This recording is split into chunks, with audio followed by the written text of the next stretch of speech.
Unfinished Tales is a book full of stories and notes that Tolkien started but never quite finished before his death. His son Christopher Tolkien went through all of his father's drafts and he pieced them together and he published them in this collection on this day in 1980. Now, some of these stories, they later show up in the Silmarillion, though usually in a more polished, sort of slightly different form. The book, it also has a kind of overview version of The Lord of the Rings. It retells the events, but from a much more distant, less personal angle, rather than following the main characters as closely.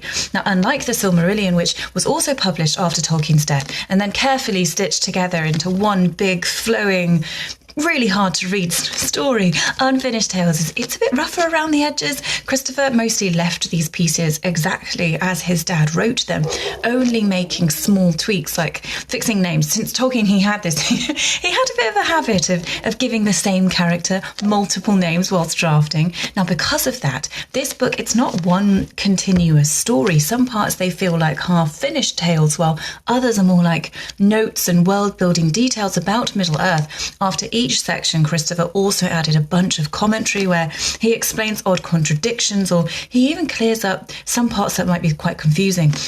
Now, what makes this book really cool, though, is that it gives way more detail about people and places and events that The Lord of the Rings only sort of scratches the surface, it only hints at.